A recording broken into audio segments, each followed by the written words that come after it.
Did you know that you can vote for the next Supreme Court justice? I'll tell you how in a second, but first, let me explain. This month marks the anniversary of the Dobbs decision, which overturned Roe v. Wade. But this disaster, well, it started well before 2022. Because you see, in 2016, when Trump took the Oval Office, he did so at a time when everybody thought that Hillary Clinton was a shoo-in. Well, we now know that she wasn't, and Trump had 4 full years to nominate new justices.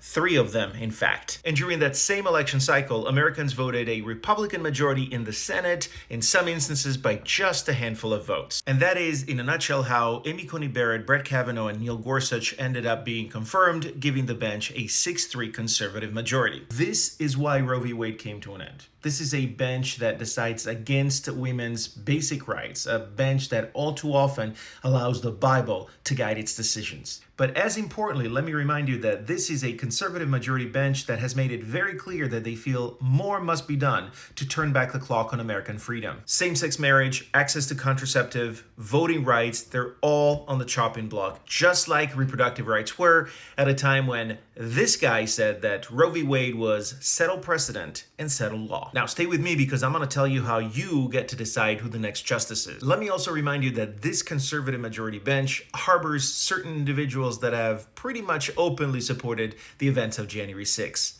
Alito, anyone? The laundry list of damages is pretty lengthy, but if you think that a 6-3 conservative majority bench is dangerous, imagine what a 7-2 conservative majority could do. Let me remind you that today we have 4 justices who are almost or over 70 years of age. A new Trump term will likely see the nomination of 1, possibly 2, maybe even more justices. And Donald Trump has made it very clear that when he nominates new justices, the requirements are going to be very simple. Youth and loyalty to him. To use his own words, he's going to use loyalty and youth to shape the legal system for the next half century. He already started during his administration when he nominated 37-year-old Justin Walker to one of the country's most influential courts. And what Walker lacks in experience and skill, don't worry, he makes up for it in youth and loyalty to Trump.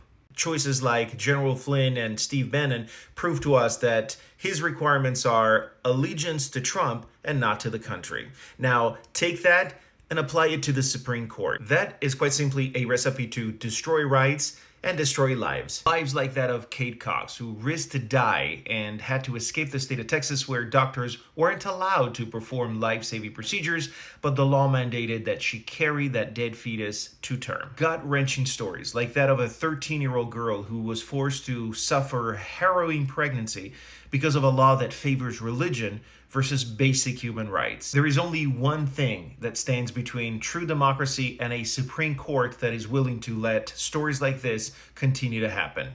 You and your vote. When you vote, you are essentially a Supreme Court voter. It will be your president that nominates the next Supreme Court justice. It will be your Senate that confirms him to the bench. If you're ready to effect positive change and tell others to do the same, then follow the link in my bio where you can get a free I am a Supreme Court voter sticker or text COURT to 63003. Let's make sure that the next Supreme Court is one of true justice and equity. In November, I want you too to be a Supreme Court voter.